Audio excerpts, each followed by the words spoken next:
자, 그런가 하면 예비 후보들의 첫 TV 토론회에서는요, 조금 전에 들으신 것처럼 1대8이라고 해도 과언이 아닐 정도로 이재명 지사 한 사람을 두고 다른 모든 후보들이 질문 공세를 쏟아부었습니다. 특히 이재명 지사의 트레이드 마크죠. 기본소득을 두고 이런 공방이 오갔습니다. 1년에 증세 없이 50조 만들어서 모든 국민들에게, 이재용 부회장을 비롯한 모든 국민들에게 8만 원씩 나눠주겠다, 이렇게 생각하고 계십니까? 나눠준다는 표현은 부적절합니다. 그러니까 결국 시민들이 낸 세금이고, 대동법을 시행하는데 100년 걸렸거든요. 조세 감면분, 그다음에 세출 조정 이런 거 해가지고 50조 만들 수 있다라고 하는 얘기는 그야말로 무협지 수준의 이야기예요. 본인은 못하실지 몰라도 저는 할 수 있습니다. 그러니까 저렇게 얘기하시니까 제가 분명히 말씀드립니다. 개곡정비 아마 후보께서는 못하실 수 있습니다. 100년 동안 기본소득 하시자는 얘기를 지금 뭐 하려고 했어요. 소위 말하는 정말 말빨 센 두 분이 붙은 것 같습니다. 박용진 의원도 굉장히 날카롭게 지금 파고들었고 이재명 지사도 상당히 강하게 또 반발을 하고 방어를 했거든요. 둘 중에 누가 더 지금 우세했다고 보십니까? 무협지에서 그거를 판단하기가 좀 쉽지 않은데 예. 이 키워드 무협지였잖아요. 무협지, 그러니까 좀 허무맹랑하다라는 의미를 강조하기 위한 그렇죠. 비유였던 것 같은데요. 그러니까 무협지에서 한쪽에서는 집요하게 공격했는데 한쪽에서 경공수를 해가지고 회피하는 네. 그런 장면이 떠오르면서 역시 이재명 지사가 굉장히 발빠르게 이렇게 움직이는구나 그런 생각을 했는데 본질은 봉수의 문제가 아니라 기본소득이라는 문제죠. 기본소득이라고 하는 게 사실은 모든 국민이 이재명 브랜드의 공약이라고 생각했는데 이재명 지사는 결정적인 순간에 또 공약이 아니라고 하면서 모든 사람들이 이게 뭐지 그러면서 집중 포화를 받는 그런 현상이 벌어졌는데 이게 자기 브랜드면 끝까지 가야 하는 거지. 그리고 그것이 부족하다라고 하면 보완하고 이렇게 가야 하는 건데 그런 것들 추미애 후보 같은 경우는 보완해서 이거 숙성해서 가야 한다. 그렇게 했음에도 불구하고 약간 비껴나가는 모습을 보면서 전반적으로 이재명 지사한테 좀 마이너스가 됐다. 그런 생각이 들고 그런 면에서는 지금 박용진 의원 같은 경우에는 적절한 시기에 적절한 표현으로 잘 끌고 나갔다. 이렇게 생각이 됩니다. 네. 좀 정확하게 표현합시다. 공약이 아니라고 이야기한 게 아니고 공약을 발표를 하지 않았다고 이야기했던 부분. 아직 공약으로 발표하지 않은 부분이다. 아니라고 이야기한 적은 없어요. 알겠습니다. 자, 이 지사에게는요. 기본소득 논쟁과 함께 늘 따라붙는 이야기가 있죠. 바로 도덕성 논란인데요. 여기에 대한 이재명 지사의 대답 화면으로 다시 한번 보시죠. 여배우 그 얘기는 더 안 하셔도 제가 얼마나 더 증명을 더 해야 될지 모르겠어서 그냥 이 정도로 그만하면 좋겠고요. 형수 욕설 문제는 여러 가지 사정이 있긴 하지만 제 인격의 부족이 분명히 있기 때문에 제가 사과드립니다. 자, 제가 더 얼마나 증명을 해야 할지 모르겠다. 이 말은 다시 말해서 증명할 만큼 다 했다. 이제는 더 이상 증명할 게 없다. 지금 이 말을 하는 것 같은데요. 네.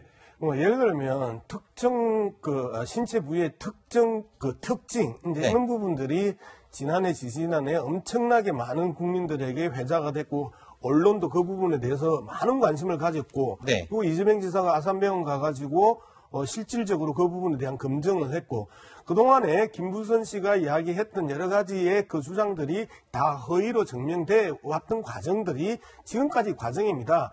그런데 현재 대통령 선거를 앞두고 이재명 지사가 강력한 역군 후보가 됨으로써 김부선 씨가 계속해서 이제 이야기를 이 페이스북에 올리고 그걸 갖다가 언론이 또 사실이 있냐 그리고 재미있는 양 계속 받아 쓰면서 이 문제는 끝까지 갈 거다. 그런데 더 이상 이재명 지사 입장에 있어서는 뭘 더 이야기를 하겠냐. 그리고 실질적으로 민사 지금 재판 중에 있는 내용도 있고요.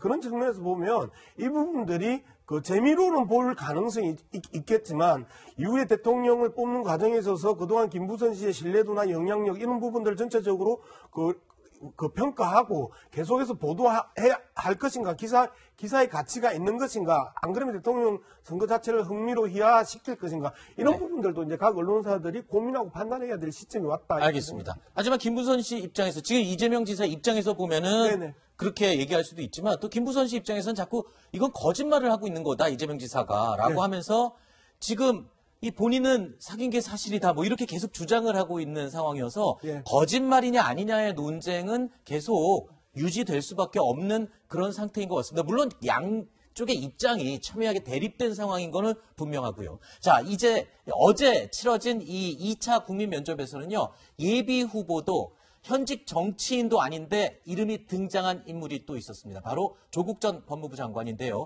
이낙연 전 대표 입에서 이런 말이 나왔습니다. 조국 전 장관 지명권으로 나라가 많이 시끄러웠습니다. 당시 이 후보님 간 임명 여부에 관해 문재인 대통령께 찬성, 반대 중 어떤 의견을 내셨습니까? 안 하셨으면 좋겠다는 의견을 드렸었습니다. 왜냐하면 너무 많은 상처를 이미 받고 계셨기 때문에 그리고 대통령께도 부담이 될 것 같아서 그런 말씀을 드렸습니다. 자, 그런데요. 이낙연 전 대표만 이 조 전 장관을 언급한 게 아닙니다. 조국 사태가 만약 유죄가 나온다면 조 전 장관 가족이 책임을 져야 한다. 지난 2일 이재명 지사가 발언한 내용인데요. 조국 전 장관은 자신의 SNS에 이 전 대표 발언에 대해서는 국정 부담을 고려하면 그러실 수 있다라고 생각한다고 했고요. 이 지사 발언에 대해서는 이 역시 원론적으로 당연하다라고 설명을 했습니다. 자, 조국 전 장관은 나에 대한 태도로 두 후보를 판단하지 않았으면 좋겠다라고 말을 하기도 했는데 대선 후보들의 이딴 발언과 이어지는 조 전 장관의 반응, 글쎄요. 어떻게 보셨습니까? 이 후보들 입장에서 보면 조국 전 장관과 선을 긋기 위한 발언이 아닌가 이런 얘기도 나오던데요. 그렇죠. 지금 조국 전 장관 조국 사태와 부동산이 가장 아킬레스건이잖아요. 네. 그래서 후보들 입장에서는 당연히 선을 긋고 숨겨야 하는 일이죠. 그런 면에서 원론적으로 얘기했는데 제가 보기에는 조국 전 장관 같은 경우에는 애써 태어날 수밖에 없어요. 지금 네. 본인이 그래도 이 재판을 하면서 여러 가지 차후를 위해서라면은 정권을 일단 유지를 해야 하잖아요. 그런 면에서 1, 2 후보가 자기하고 선을 걷는 부분들에 대해서 특별하게 문제 삼지 않는 건 너무나 당연한 일이고 네. 거기에 반해서 추 전 장관 같은 경우에는 입장이 좀 다르죠. 똑같은 법무부 장관 선후배 사이지만 추 전 장관은 또 이렇게 그 조국 옹호도 하면서 또 네. 이재명 옹호를 하고 뭐 네. 이렇게 가요. 네. 결과적으로 이게 무슨 차이가 있냐면 추 전 장관은 당권 대권 분리의 그 개념이 있는 거고 네. 그래서 대통령이 누가 되든 그 다음에 노리는 거고 안 되면 또 그 다음에 당에서 역할을 노리는 거고 이런 것들을 봤을 때는 두 전직 그 법무부 장관의 입장이 굉장히 차이가 난다라고 하는 생각이 듭니다. 자, 그런데요. 어제 열린 이 국민 면접에서 또 하나 주목할 만한 장면이 있었습니다. 면접관인 김혜영 전 의원과 추미애 전 법무부 장관 사이에 설전이 벌어진 건데요. 당시 상황 잠시 보시죠. 본인을 안중근 의사에 비유하고 본인과 생각이 다른 사람을 일본 형사에 비유하셨습니다. 이러한 태도는 나만이 선이고 나와 생각이 다른 사람은 악이라는 후보자의 평소 생각이 반영된 것입니다. 그렇지 않고요. 그 전체 글의 맥락을 보시면 우리는 촛불 명령을 받들고 촛불에 약속드리고 태어난 정당입니다. 그 정신에 다시 돌아가자. 다시 촛불, 다시 평화 이런 각오를 말씀드린 거죠. 그러면은 후보님과 다른 생각을 가진 많은 국민들은 전부 친일을 하는 것입니까? 그렇게 제가 지금 그런 취지로 단정한 말씀을 적 하신 것 같아요. 없고요. 우리나라의 그 역사성, 정체성 이런 걸 더 우리가 민주당이 민주당답게 하자 그런 말씀이에요. 장유미 변호사님, 네. 지금 저기 국민 면접에서 설전을 벌였던 네. 김혜영 전 의원과 추미애 전 법무부 장관, 사실 저 논쟁은 이 추 전 장관이 SNS에 먼저 올린 글 때문에 지금 시작이 다 된 거잖아요. 그렇습니다. 그 글을 봐야 왜 이런 네. 장면이 연출이 됐는지 네, 그 알 내용 수가 한번 있는데요. 보실까요? 준비된 게 있나요? 네. 본인을 향해서 그 김혜영 전 최고위원이 이른바 추영 갈등 속에 당에 이런 쓴소리를 던졌었습니다. 그러니까 추 전 장관이 당시 장관의 막무가내식 장관직 수행을 당에서 제지를 전혀 못하고 있다. 네. 이게 추 전 장관으로서는 상당히 가슴이 아프고 좀 뼈아픈 지적이었겠죠. 그러니까 이런 언행을 했던 김혜영 전 최고가 면접관으로 선정이 되니까 이거는 안중근 의사를 마치 그런 일본 형사에게 판단하라고 하는 것과 뭐가 다르냐라고 아하. 상당히 좀 강도 높게 반격을 또 꾀한 거죠. 면접관이 예.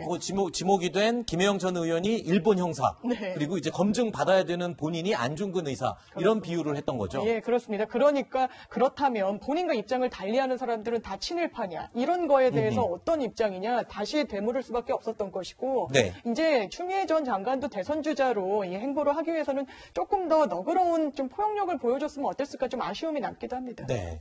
김혜영 전 의원의 이 독한 질문들이 굉장히 또 이 흥행을 하는 데는 도움이 됐다라는 평가도 있는데 지금 정청래 의원 같은 경우에는 오늘 이 당원으로서 불쾌하기 짝이 없다라고 또 비판을 했어요. 사실 이건 이벤트인데 이 이벤트에 나온 면접관에 대해서 이렇게 당내에서 비판을 하고 불만을 갖는 것에 대해서는 어떻게 보십니까, 이사장님은? 저는 애초에 국민 경선단 자체가 김경률 전 참여연대 출신의 회계사 네. 문제부터 시작해서 대표적으로 민주당 내에서 20대에 쓴소리를 했던 게 조금밖에잖아요. 조응천, 금태섭, 그다음에 박용진, 김혜영 이 네 사람을 조금밖에라고 이야기하면서 당내의 소수 목소리들을 계속 냈던 분들입니다. 네. 그분들의 이야기가 옳고 그름에 대한 부분, 그리고 지지와 비지지에 대한 부분에 대해서는 당원이나 국민한테 맡길 필요가 있는 거고요. 네. 실질적으로 그분들이 나와서 강력하게 저렇게 비판을 하면 여기에 대해서 추미애 전 장관 같은 경우에 이렇게 지금 논쟁을 하면 되는 거거든요. 네. 그 논쟁 속에서 자식 후보들의 자질과 속살들이 보이기 시작을 한단 말이에요. 네네. 그러면서 국민들이나 당원들이 정확하게 판단할 수 그렇죠. 있으면 그러한 부분 자체 이벤트 자체를 이벤트로 봐야 되는데 네. 끝나고 나서 실망이다 뭐다라고 평가를 하는 그 자체가 기본적인 이 국민 면접관이라는 저 이벤트에 대한 의미를 모르는 분들이에요. 공부하지 않은 분들이 좀 말을 조심해야 된다고 생각합니다. 알겠습니다.